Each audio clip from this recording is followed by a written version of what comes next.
Buying a home is everyone's dream, but what if that dream just becomes more and more unaffordable each passing day? Well, as per a latest report by real estate consultant Anarock, residential prices in India's top 7 cities have surged as much as 45% in the last 5 years.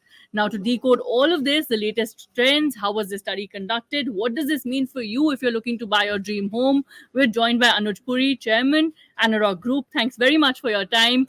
Please take our viewers through how this study was conducted at first. Thank you very much, and what a delight to be on your show. We manage the database of all the 8 top tier cities on a quarterly basis, looking at the prices in each of these micro markets within the city. Given that the prices over the last 4 years, on an average, some of the cities have gone beyond, for example, Hyderabad and Bangalore have gone beyond the average, and cities like Calcutta are below the average.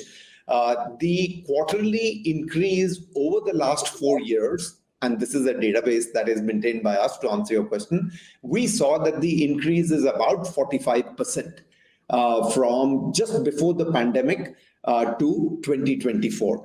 But I must also highlight this in the same breath that the period from 2013 to 2019, over the 6 year period, the property prices increased by 12% in the entire 6 years. So actually, on an average, the property price increased by 2% from 2013 to 2019. From 2020 to 2024, say it increased by about 11%. So when you look at the total average over a period of 10, 11 years was about 60%. So on an average, the property prices increased by about 6% over the last 10 years, because the period from 2013 to 19 was a very lull period for property prices to increase. Yet from 2020 to 24, it has been a very aggressive price growth. Right. And now for my viewers to really understand it, we go through the broad highlights as far as your study is concerned, right? It says that, look, in some areas, prices have spiked by as much as 90% between 2019 and the first half of 2024. Rates in Hyderabad's Kokapet have recorded an 89% jump between 2019 and the first half of 2024. Rates in Bengaluru's Whitefield have jumped as much as 80%. Rates in Dwarka Expressway have spiked as much as 79%. So these are significant percentage points, right? Across your metro cities at large. So is this just a metro trend? Is this a high demand trend for certain housing sectors at large? Could you decode this for our viewers? I think there are 5 or 6 things where we're seeing sharp increase in the property prices. One is that the infrastructure in that micro market has got developed, the physical infrastructure. The second is that the social infrastructure, which may not have been there as vibrant, for example, good schools, good hospitals, good retail malls, good offices, may not have been there in that micro market, and suddenly that micro market has now got a big social infrastructure. Third is that the job creation in that market has been more than what has been in other micro markets. And fourth is that within the vicinity, there is a very large infrastructure project that may have come in. For example, in Panvel, the airport in Bombay has come in, and as a result of which, we've seen the prices increase dramatically. Bagaluru, which is in Bangalore, where the highest price increase, as you rightly said, 90%, we have seen that's because the physical infrastructure has been put in place beautifully. Kokapet, which again you referred at 89%, that's because the offices there are doing exceptionally well, post the pandemic, as a result of which we've seen a lot of the job creations happening. And on the back of that, we've seen retail malls and the entire social fabric getting constructed. So there is a dramatic change in the position from where we would have been in those micro markets before COVID to what it is now. Some of the other markets where you may not have seen this rise in property prices is because there is nothing new that would have happened in those micro markets, and that's why you wouldn't have seen as stark and increase the capital appreciation in those micro markets. For example, Calcutta, we've not seen, because there hasn't been many new developments that have taken place in micro markets within Calcutta. Right, but if for my viewers to understand, if someone's eyeing that dream home, right, and it's only getting costlier each passing year, what are they to do? These are prime locations, as you mentioned, right? You mentioned how there's constant development happening there. We are, of course, seeing a lot of employment also in these cities. So, what do you have to say to those who've been looking at buying their dream home? Some even looking at rentals, perhaps, which are going higher. So, your thoughts? So I would again reiterate, in the opening, I made a statement that you have to look at it at a period of 10, 11 years, from 2013 to actually 2024. Again, I say is that 2013 to 2019, only 2% per annum increase in the residential prices. The salaries went up by 6, 7, 8% per annum. So there is a bit of a catch up that the real estate prices had to do between 20 to 24. That's why you're seeing a stark increase in the price, because there is a catch up that is happening, because there was only 2% increase in the prices in 2013 to 19, where the inflation was 6, 7%. So at least the developers had to do a bit of a catch up to be done. Second, I would say is that the property prices still remain very affordable. If you were to look at it, the mortgage payment every month to the income on an average household, it still is below the 2015 levels. So I'm just wanting to put it perspective for your viewers that these salaries and incomes have actually gone up faster than the property prices. And that's why you continue to see the demand within the residential. And again, we are at a 15-year high, and these are all end users. Their salaries have gone up higher than the property prices. And second is that there are a lot of affordable areas. I mean, for example, many people say in Bombay, I'm not going to be able to find a house for even 1 crore. Actually, you can. Beautiful developments there are in Dombivli, where you have very well-known developers who are doing large-scale developments of good quality housing, and the connectivity within those micro markets has improved dramatically. So you don't necessarily need to go into a high capital appreciation market. You may need to do a little bit more on the peripheral business district or the suburban business district, and not be in the central business district.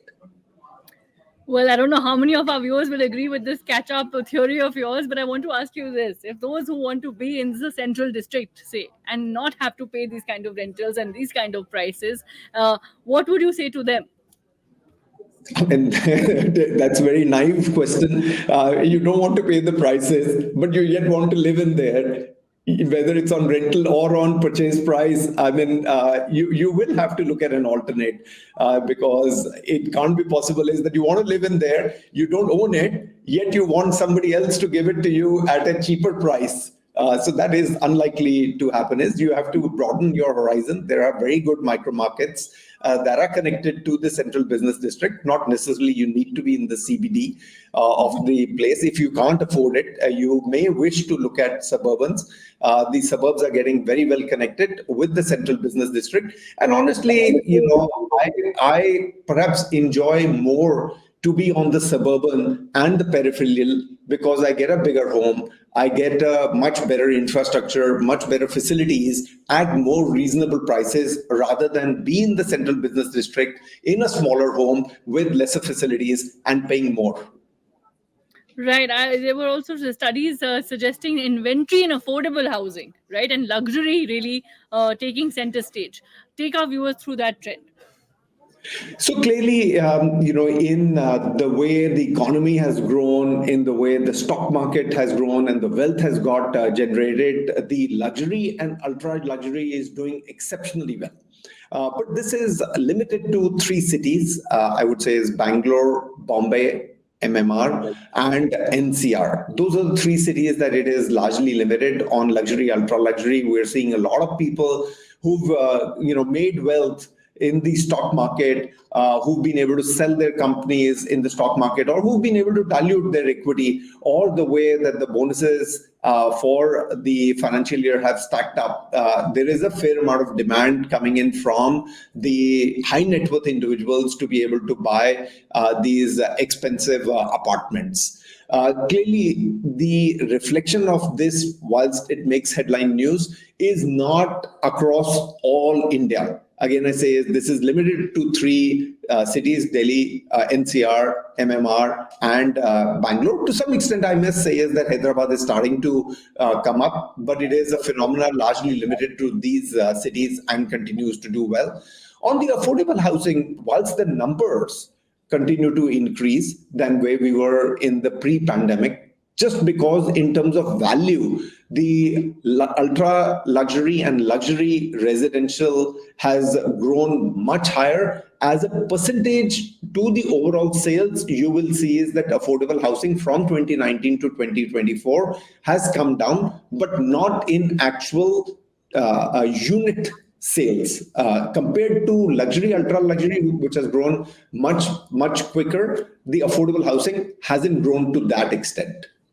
So, isn't that in a sense reflecting this divergence in India's economy? Like you said, if affordable housing you're seeing a declining trend, and luxury and ultra luxury you're seeing a increasing trend, isn't that reflecting this stark divergence getting wider then? I think there are three things on that one. Is one on the affordable housing, and we've said this earlier as well, is that the definition needs to change. This definition was put together about 7-8 years ago, and since then it hasn't been revisited by the government. It needs to really look at it, because that definition 7-8 years ago, in terms of the sizing of the apartment and in terms of the value of the apartment, should have at least gone up in terms of the value with the inflation rate. And in terms of the sizing, it should have gone up, because pre-pandemic people were wanting smaller. Post-pandemic, even affordable housing is wanting bigger. So by virtue of the definition having remained static over the last 7-8 years, the typology of the buyer, which was in affordable segment, is now breaching that definition and not coming into affordable segment. Is so if you were to broaden the definition of affordable housing, which again I reiterate should be done, is because you can't keep it static for 7 years, then you will see is as a percentage on the affordable housing is coming very close to where ultra luxury and luxury are. So I just want to make sure that the viewer understands that post-pandemic, the affordable housing person also wants a bigger home, a better home, is willing and has the ability to pay more than what it was pre-pandemic, but the definition restricts it to less than 40 lakh rupees, and in a tier 1 city less than 45 square meters, which is 450 square feet. And majority of the buyers are wanting bigger, even if they are in that affordable housing income strata. Right. Lastly, as someone who studied this sector so closely, your thoughts on the next 5 years, the trends that we could witness? I think you will continue to see the growth come in from the end users. We haven't seen investors, speculators in any significant manner within these markets. I do see is that over the next 5 years, tier 2, tier 3 cities will pick up. The trend for second homes continues to remain very vibrant. The trend for owning a plot is vibrant, and I do see that the average age of the home buyer, which about 2 decades ago was about 40 years, is now come down to in the early 30s, will continue to become younger and younger. All right. Thank you so much for sharing your insights and, of course, decoding this latest report for our viewers. Thank you for this interaction.